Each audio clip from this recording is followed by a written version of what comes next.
Muy buenas tardes. Licenciado Ramón Becerra Reynoso, sea usted bienvenido. Voy a corregirlo, senador. Ingeniero, todavía no soy licenciado, dentro de ingeniero. poco. Ingeniero Ramón Becerra. Ingeniero en sistema. Por Jalisco también. Por Jalisco, efectivamente, por Guadalajara. Ayer digo. Ingeniero Ramón Becerra Reynoso, muy buenas tardes. Muy buenas tardes, Bienvenido senador. al Senado de la República. Muchas gracias. Ya conoce el formato, hasta 5 minutos para presentar su programa de trabajo, Así es. ideas, conceptos que quiera dejar sobre la mesa.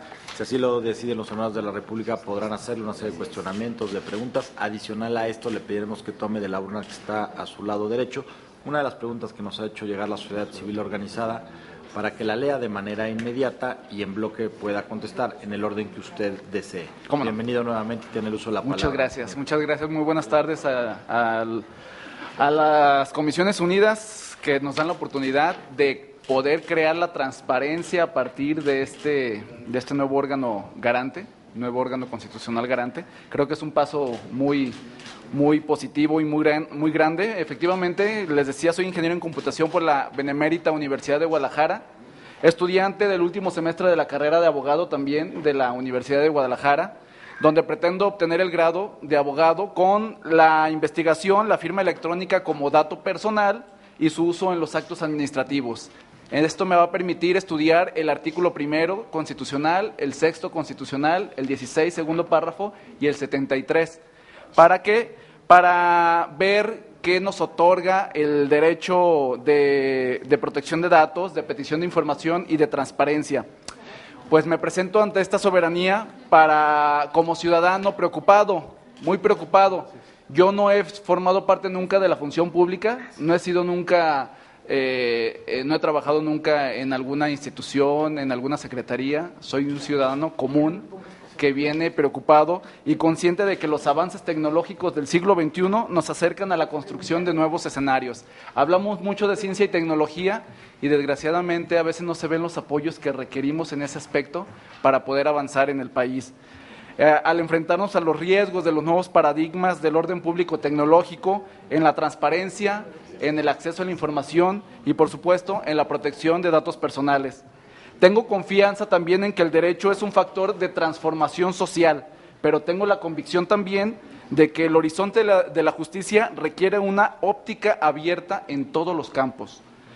Pues el derecho no es autosuficiente, como todos lo sabemos, y el jurista tiene mucho que aprender en otras áreas del conocimiento, como es la ciencia y la tecnología.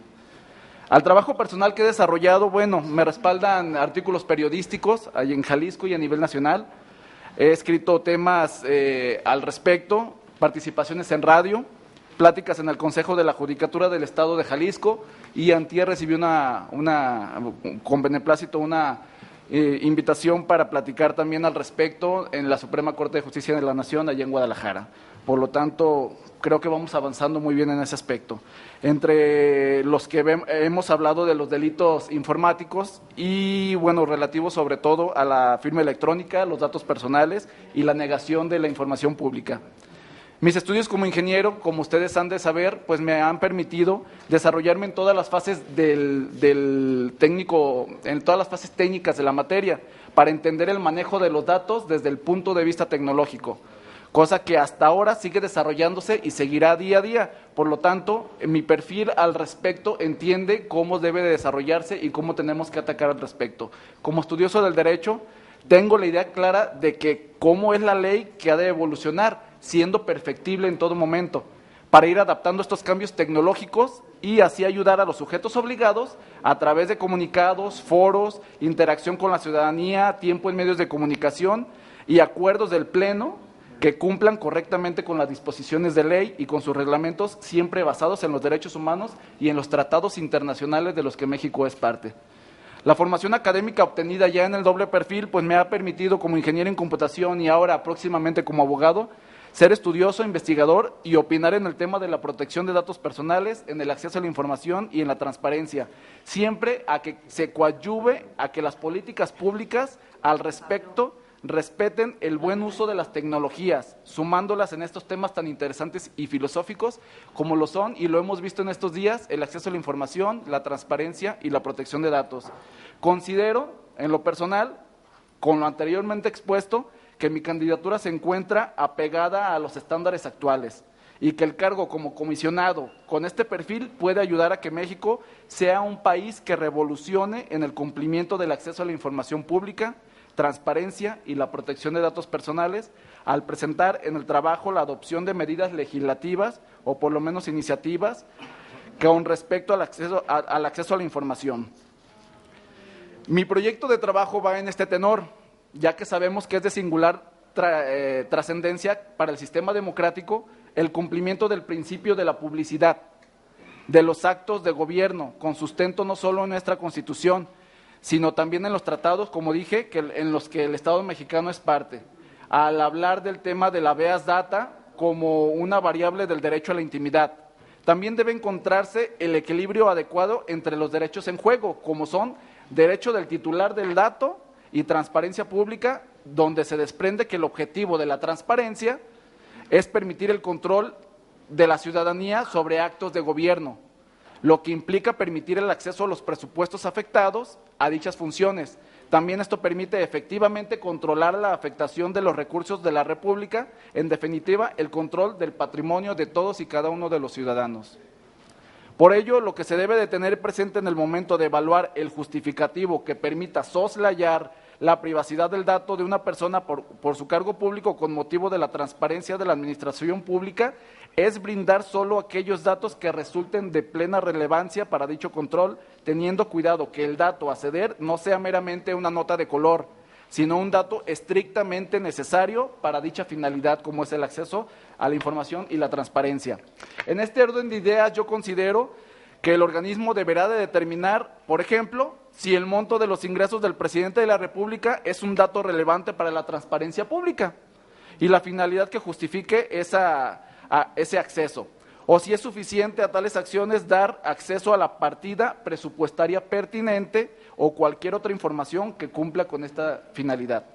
Es importante resaltar que se tiene que definir correctamente hacia el exterior, hacia las personas, hacia el ciudadano, que el nuevo órgano constitucional garante los tres temas que tiene que garantizar, como es el acceso a la información, la transparencia y la protección de datos. Es menester de mi persona llegar a crear, modificar y transparentar bases para que el derecho al acceso a la información pública y la protección de datos personales en posesión de los sujetos obligados puedan realizarse conforme a acuerdos, reglamentos y leyes, y normas oficiales publicados, por supuesto, en el Diario Oficial de la Federación y en los tratados internacionales firmados por México en derechos humanos.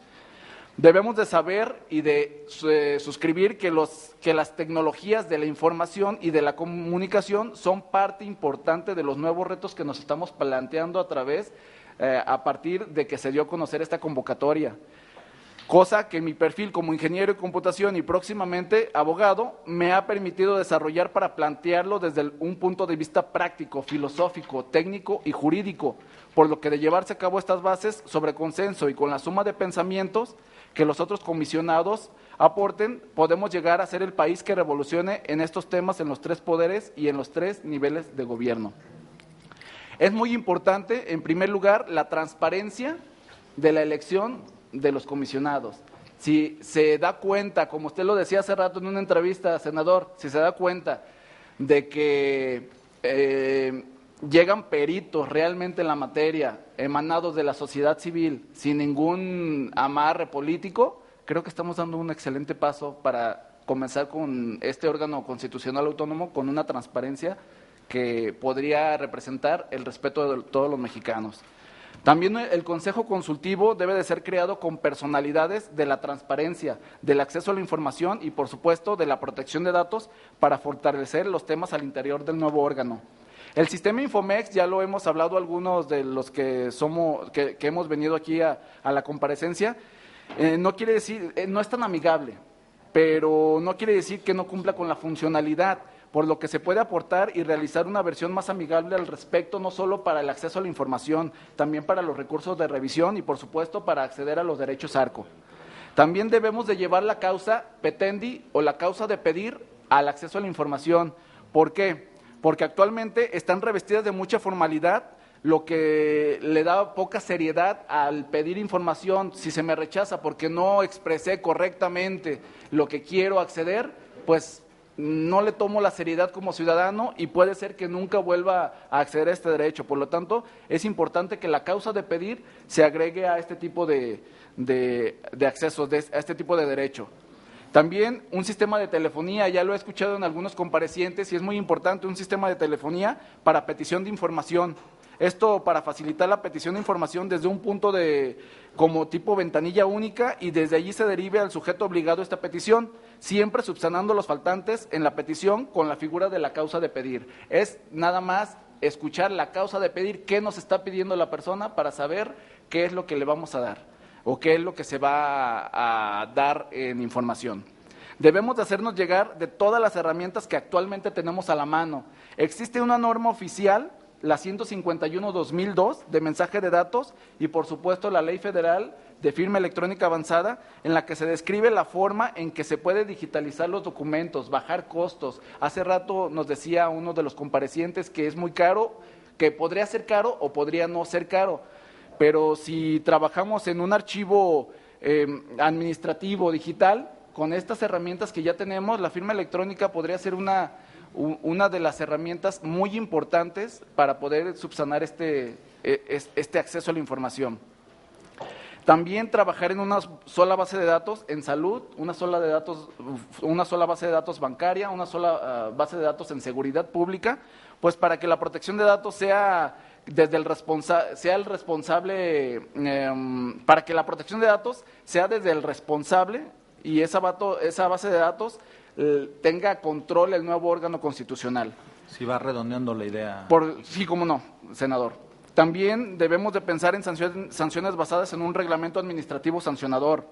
También tenemos que ayudar a entender el derecho humano desde la educación. Si en la primaria o en la secundaria no se entiende que tenemos derechos humanos y que tenemos un derecho al acceso a la información, tampoco podemos desarrollar correctamente nuestras obligaciones, senador. Para finalizar, pues las recomendaciones en materia de seguridad de datos personales publicados el 30 de octubre del 2013 en el Diario Oficial de la Federación nos da una idea de cómo se debe de adoptar un sistema de gestión de seguridad en datos personales, por lo que es viable las auditorías en base de datos y también los lineamientos de aviso de privacidad y los parámetros para el correcto desarrollo de esquemas de autorregulación que también se publicaron en el Diario Oficial de la Federación, nos da una ayuda para ver que es necesaria la certificación de todos y cada uno de los sujetos obligados. Por lo tanto, hay muchísimas cosas que hacer. Esta es una pequeña parte de todas las ideas que se pueden sacar, pero desgraciadamente el tiempo no nos deja avanzar. Más bien avanza y no nos deja dar un poco más de ideas. Es suficiente, ingeniero. Muchas gracias. Tengo registrados a la senadora Verónica Martínez, al senador Encinas, al senador Isidro. Adelante, por favor. Buenas tardes. Y a la senadora Pilar Ortega, por supuesto. Don Ramón, ¿qué haría usted para que en toda la República Mexicana, sin utilizar los medios tecnológicos, ni los medios de comunicación, conocieran sobre las bondades de la información y el acceso a esa información? Porque pues hay muchas partes de la República Mexicana que, por supuesto, no cuentan con estos instrumentos tecnológicos, inventos del hombre blanco, ¿verdad? Entonces, ¿cómo le haría usted para que, si fuera usted consejero de este organismo, para que la gente conociera? Muchas gracias por su respuesta. Gracias, senadora. Senador Alejandro Encinas. Muchas gracias, senador. Ingeniero Ramón Becerra Reynoso, bienvenido, gracias por su participación. Gracias, yo voy a hacer una pregunta vinculada a la última parte de su intervención, cuando empezó a hablar de los sujetos obligados. Y hoy que hemos tenido la mañana del estado de Jalisco, particularmente de la zona metropolitana de Guadalajara, yo quisiera formularle una pregunta hipotética.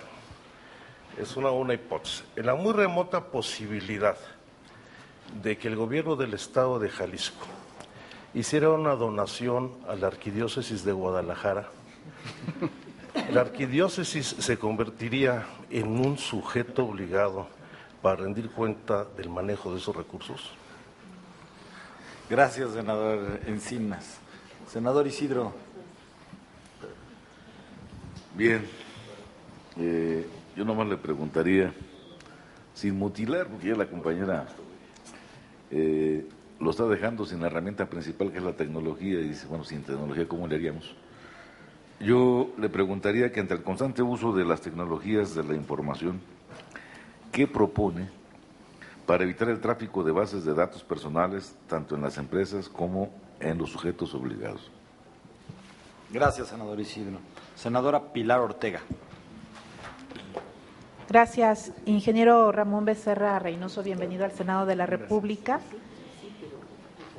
A mí me gustaría preguntarle, ¿qué opina sobre la constitución de un sistema nacional de archivos?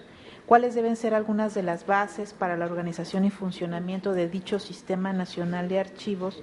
¿Y cómo se daría el eje rector entre los órdenes de gobierno para construir dicho sistema? Muchas gracias por sus respuestas. Gracias, senadora Pilar Ortega. Ingeniero, ahora sí le pediríamos que tomara una pregunta de la urna, la leyera, que contestara en el orden que usted lo desee. Dice, ¿a quién corresponde informar sobre los recursos públicos destinados a los partidos políticos a partir de la reforma? ¿Qué criterios adoptaría para en este aspecto asegurar se cumple con el principio de máxima publicidad? Muy bien, pues vamos a contestar por orden. Senadora Martínez, ¿qué es lo que haría? Bueno, quizá elevaría un poco los costos y ya he pensado al respecto. Hay personas que definitivamente no tienen el acceso a la información como usted, el acceso a una computadora, como usted lo acaba de decir. Puede haber kioscos con personal, pero es más importante primero decirle a las personas cuáles son sus derechos, como dije en una de las proposiciones. Tenemos que ir a las primarias, a las secundarias, a las universidades a dar pláticas para que a partir de ahí los jóvenes, los niños, les platiquen a sus papás de qué se trata este derecho del acceso a la información y, por supuesto, el derecho de la protección de datos personales. La transparencia definitivamente le corresponde a los sujetos obligados. No mencioné, pero creo que también se debe de unificar al respecto en cuanto a la transparencia. Pero los kioscos con personal adecuado y con personal que sepa dar a entender o dar a conocer este derecho es muy importante. A través de los municipios, de las cabeceras municipales, se puede comenzar a las pequeñas unidades de transparencia que tengan, se puede comenzar a trabajar para darle a conocer a las personas de los pequeños municipios, de los grandes municipios, de boca en boca. Creo que esa es una de las mejores formas de dar a conocer nuestros derechos humanos.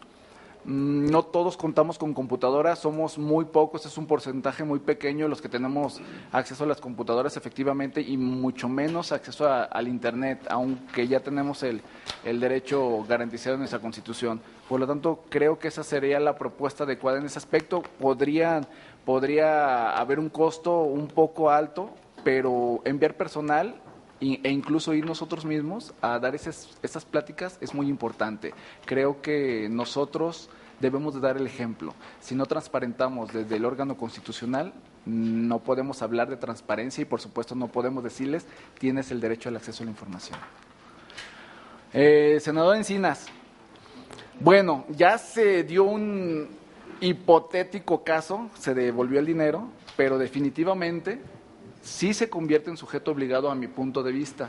Nos tiene que decir el arzobispado en qué gasta ese dinero, puesto que emana del recurso público de todos y cada uno de nosotros, de nuestro esfuerzo y de nuestro sudor.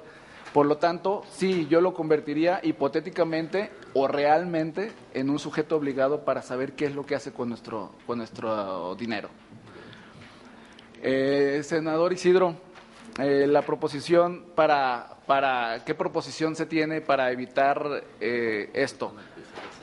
Bueno, creo que podríamos entrar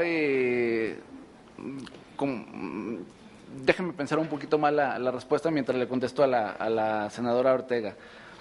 Bueno, ¿qué es lo que tendríamos que hacer? Un sistema nacional de archivos necesitamos platicarlo correctamente, legislarlo correctamente. Por supuesto, nunca deben de dejar de existir los documentos, como la Ley Federal de Firma Electrónica Avanzada nos dice. Hay un momento en el que nos pueden pedir el documento, si lo digitalizamos, por lo tanto deben de existir los dos registros, los dos archivos. ¿Cómo sería esto? Bueno, tendremos que dar iniciativas en el aspecto de, si no se lleva correctamente el archivo administrativo, debe de haber infracciones administrativas, debe de haber infracciones, supuestos de delito al respecto, pero yo creo que el Sistema Nacional de Archivos debe de trabajarse desde el punto de vista digital. Como lo dije ya desde hace rato, tenemos las herramientas suficientes como para legalmente, con la firma electrónica y legalmente con la norma oficial mexicana 151/2002, podemos crear ese archivo administrativo digital, y aunque no prescindir del físico, sí por lo menos tratar de darle a la ciudadanía la seguridad de que todos los papeles, tanto digitales como físicos, pueden acceder a ellos. Se tiene que trabajar mucho, ya existe una ley de archivos, ya podemos ver esto desde ese punto de vista, pero para el nuevo organismo constitucional garante, creo que es muy importante que este Sistema Nacional de Archivos esté al día. Lo decía hace un momento el anterior compareciente, creo que desde el momento en que se crea ese archivo, debe de registrarse para poder acceder a la información. ¿Me podría abundar un poquito más, senador, para poderle contestar correctamente? ¿Qué propones para evitar el tráfico de bases de datos personales? El tráfico de datos personales, tanto en las empresas como en los sujetos obligados. Sí, desgraciadamente se están dando por internet este tipo de conductas. Lo he repetido en algunas pláticas que he tenido. Desgraciadamente no se puede regular internet, no se debe de regular internet. ¿Por qué? Porque estaríamos violando un principio a nivel mundial, como lo es el principio de la neutralidad de la red, pero sí podemos tratar de regular las conductas. Los sujetos obligados no deben de tener solamente ellos en su poder este tipo de bases de datos. Deben de decirle al organismo constitucional garante cómo lo están manejando, hasta qué punto lo están manejando, quiénes tienen acceso a él, y a partir de ahí nosotros o el próximo organismo constitucional crear políticas, decirles a ustedes como comisiones, decirles a ustedes como Senado o como Cámara de Diputados, que se pueden crear determinadas sanciones para ese tipo de conductas. Es muy difícil, desgraciadamente, por internet, pero se puede llegar a crear regulaciones de ese tipo de conductas. También fuera de internet debemos de estar al pendiente de dónde están vendiendo ese tipo de datos. Los ciudadanos comunes sí sabemos dónde las venden. La idea es decirle a la autoridad para que que haga algo al respecto. Y gracias. La pregunta la vuelvo a repetir: ¿a quién corresponde informar sobre los recursos públicos destinados a los partidos políticos a partir de la reforma? ¿Qué criterios adoptaría para, en este aspecto, asegurar se cumple con el principio de máxima publicidad? Bueno, correspondería ya al organismo constitucional garante, al nuevo organismo. Los criterios serían los mismos que los sujetos obligados. Como le dije al senador Encinas, si el dinero emana de nuestros impuestos y emana de los recursos públicos, pues los criterios serían exactamente los mismos para que se cumpla con este criterio. Por supuesto, debe de haber información que, si viola la seguridad nacional, pues no podrá ser publicada o no podrá ser mostrada durante un tiempo, según ese criterio que también el organismo constitucional garante debe de revisar. Pero serían los mismos criterios para los partidos políticos. Creo que aquí no cabe ¿La puede volver a leer nada más? Sí, cómo no. Dice, ¿a quién corresponde informar sobre los recursos públicos destinados a los partidos políticos a partir de la reforma? ¿Sí? ¿Y qué criterios adoptaría para en este aspecto asegurar que se cumple con el principio de máxima publicidad? Los mismos criterios que se están dando a los sujetos obligados. ¿Sí? Si es un recurso público, es un recurso que debe de ser accedido o debe de ser transparentado como cualquier sujeto obligado. Gracias. Es usted muy amable, ingeniero Ramón Becerra Reynoso. Muchas gracias por haber estado con nosotros esta tarde. El Senado de la República le agradece el haberse inscrito a esta convocatoria. Le pedimos a la Secretaría Técnica que acompañe al ingeniero, si quiere quedar, es usted bienvenido.